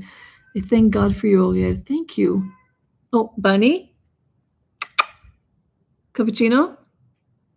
Was that Bunny or is that a different cat? I thank God for you and for bringing us together and for being who you are. Thank you so much for that, Matt. That's so precious to me. Thank you so much. And just a reminder, every every all of your donations that go from this go to soldiers with PTSD and for Jewish Arab relations between Messianic Jews and Arab Christians. So thank you for that. Oh, that's why I didn't tell you guys. We made over the last 2 months from this channel, including your donations. How much was it in dollars? In shekels, it's like it's almost 4,000 shekels we made. Guys, it was amazing. And so I put it on I should probably put it in the community post as well. Can I put it here? No, I can't. I can't put pictures here. But we were able to donate it already. So 100% of those donations went to the causes that we've been trying to raise for. And I just wanted to say thank you guys. It's literally because of you guys that we made 4,000 shekels to be able to donate. So technically it's almost like 2,000 shekels went to Hador Haba, which is the Jewish Arab relations, and 2,000 went to soldiers with PTSD. So you guys literally made that happen. You made that happen. It's literally because of you. So you should know that somewhere out there, someone is being helped because you guys made that happen. Yeah.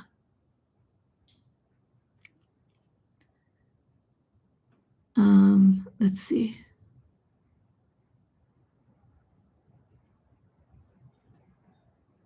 Someone said that they needed prayer for something before. Oh, Christine. Oh, I just took my daughter to get a referral to get genetic testing. Please pray I can get it done quickly. I'm praying right now that you can get that done quickly, that God would be with you, that you'll have wisdom and peace of mind, that you'll have clarity, and also for your daughter, that you'll feel very, very held and protected, and that you'll feel like you have an advocate. Amen. Son of Vern, thank you so much. Oh, and I love that little moving emoji.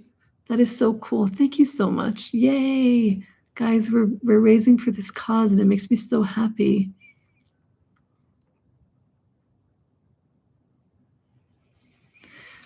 I'm loving all of the comments here. I think I'm getting I think I'm getting bit by mosquitoes over here.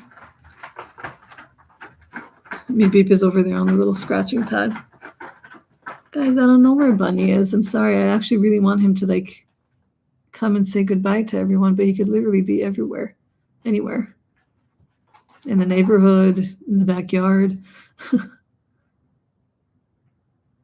Bunny. It's sort of useless. Okay, guys. Troy. Wow. Thank you so much. Guys, you guys are so nice today and so generous. Thank you so much. Wow. So freaking sweet of you. Gosh, the best community. I don't even understand. People don't understand when I say this is the best community. Guys, I'm going to put out an idea. Let me know what you guys think of this.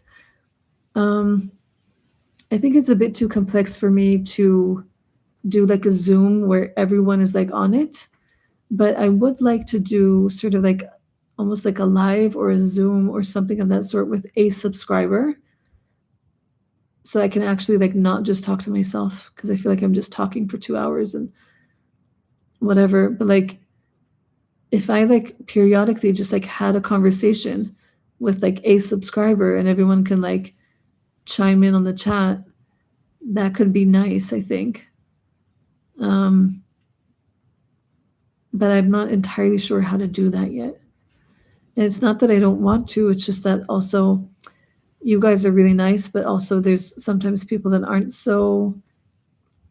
don't have good intentions, right? So I have to be careful of who I like put online in this sense. So I'll try and figure out how to do that with, oh, Chetzi. Do you guys want to meet Chetzi? Bye, Chetzi. Bye, Chetzi. Chetzi. Bye. Bye, Chetzi. Hi. Hi. Oh, are you afraid? Come here. Here, maybe I'll have her eat in front of the Chetzi.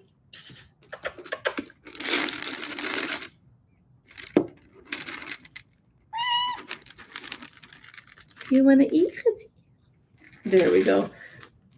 She's so confused. You want to eat? So this is Chetzi. Her name is Chetzi because Chetzi is half. Her face is like half and half. Oh, and here's Dexter. Dexty boy, do you want to eat? Do you want to eat, Dexty? Oh, Dexty, do you want to eat? Oh, Dexty boy. So Dexter is like, he's also sort of waiting at the door because he wants to come in and eat too. Come here, Dexty. This is so funny. I'm just introducing you guys to the cats. But Dexty boy, oh Dexty, hi. So these cats should be outside. They shouldn't technically be inside, but I'm just feeding them here so that you can see them. Dexty, are you hungry? Are you a hungry boy? Are you hungry? Come here, Dexty. Okay, you can eat here. There we go. Oh, don't be afraid. It's okay. So this is Chetzi because she's like half and half, and this is Dexter or Dexty, and they are outside cats. And if my mom saw this, she'd be like, "Why are you feeding them inside the house?" So don't tell my mom, but like we're literally just feeding the cats together. You can hear them little crunch, crunch, crunch. Christine, she always ends up there by the end with the cats because we enjoy seeing them. Yeah, guys, I'm sorry for you guys that like don't really know why I'm here. It's because we literally have so many cats in Israel, and my siblings are very compassionate and they feed them, and then they sort of become like our cats. So even though they're technically not ours, they're outside of the house and we feed them because I guess we have compassion. So this is Chetzi, and this is Dexter, and you guys met me Beep before and PQ. So these are all of Bunny's friends. Oh, actually, guys, I have a surprise.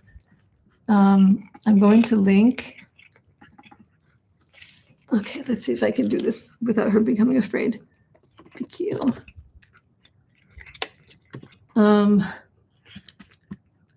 Okay. Guys, this is something really funny. I don't know if you're going to care for it at all, but PQ has a YouTube channel. It's called PQ and Friends. I just linked it, and it's just PQ's crazy personality. I'm going to pin it, and all of the cats. So if you guys want to follow the cats on PQ and Friends, quite literally, feel free to subscribe to PQ and Friends. You'll see Bunny there at some point. You'll see just all the crazy cats. My sister would absolutely love it if you guys subscribed because she does all these funny like shorts. And maybe you guys can convince my sister to also do a like an Instagram, because there's a PQ and Me Beep Instagram, but she hasn't had it activated in a while. So maybe we can convince her to like continue, because if you guys want to see the cats, you can still see them. He's literally, oh, I'm sorry. He's literally he's such a friendly cat. And Chetzi over here, she's so sweet. A little bit timid, but she's very sweet, always wants physical touch. He's just a little lump of friendliness.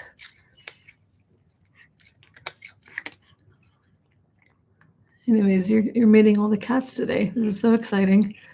All 67 of you here. So probably Alec Pollard isn't here yet, but he didn't see Bunny, but he might have seen something else. It was just an intro. No. Okay, come here. You can't go inside the house more, okay? Okay, come here. Now they feel like they have an incentive to like go inside the house more. This is the dining room behind me. She found a box. Now she's inside the box. They love boxes, don't they? So yeah, guys, if you want to subscribe to PQ and Friends, feel free to. You'll see Chetzi there. You'll see Dexty. You'll see Me Beep. You'll see Bunny. You'll see Junior. Oh, Joel says vacuuming Buttercup's head. That's actually PQ. She's vacuuming PQ's head, and he literally likes it. Yes, you're all subscribing. I love this. Oh, I'm sorry. Were you afraid of me? Anyways, okay, guys, I think you get the point. We always finish our time on the floor with the cats. I'm just going to say goodbye to you guys because I've been talking your ear off for 2 hours. And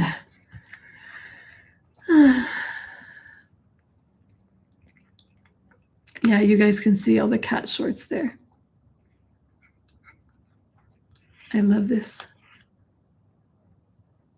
Yeah, let me know if you've subscribed to PQ and Friends.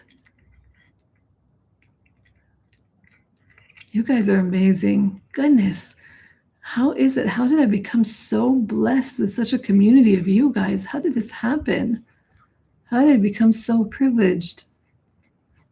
I'm just amazed.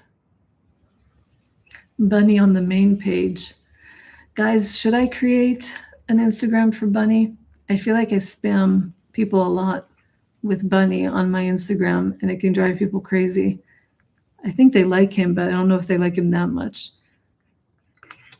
Should I do that? Should I create an Instagram for Bunny? I don't know. Also, I wouldn't know what to call him. Should I just call him Cappuccino there or Bunny? I don't know. Oh, Abhinav says this subject really hit home. Inner vows is something I've lived through. So tonight's teaching spoke to me a lot. So happy to hear that. Really happy to hear that. Dexty boy, are you just eating more? You're such a good boy. Well, no Bunny tonight. You can call him all the names. Yeah.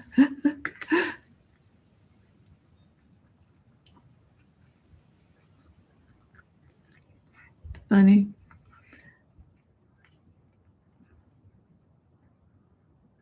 Just reading the last of your comments. Hi, Dexty boy.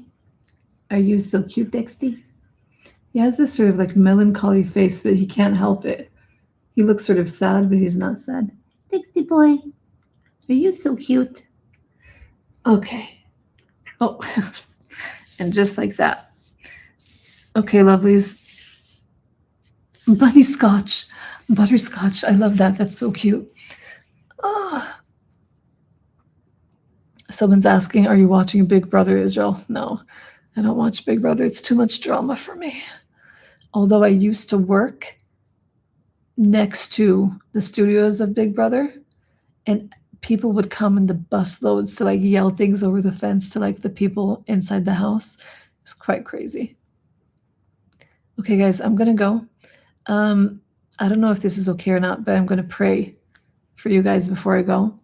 If you're not a praying person, then just receive this as, hey, Dexty. No, come here. You can't, no, come here, outside cat. Yeah, you can't be inside the house. You're an outside cat. Sorry. I'm going to pray, and if you're not a praying person, just receive this as my wish towards you or a blessing. But Abba Elohim, thank you so much for everyone here, everyone that came in and out, everyone that shared from their heart, everyone who commented, everyone who didn't comment and just watched, everyone who was vulnerable, anyone struggling, anyone honest and sharing. Thank you, God, for each one of these people. Thank you for the blessing that they are in my life and for the blessing that they are to each other and for the great inspiration they are for us tonight. I'm asking, God, that you would surround them with your tender touch, the type of tenderness that heals the heart. Thank you, God, that you know each person so intimately that there's nothing there that you miss. There's nothing there that you can't see.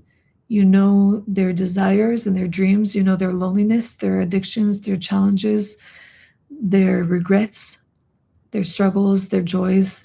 Dexty, no. And I thank you that you know each person in the way that they need to be known. And so I'm asking that you would bless them, each one, in the way they need to be blessed. Give them peace of mind tonight. Give them clarity. Leave them with the thoughts that you want them to think so that they can become the best version of themselves that they're meant to be, God. The one that they've dreamed of being, the one that they thought was probably impossible to be. I thank you that it's not impossible.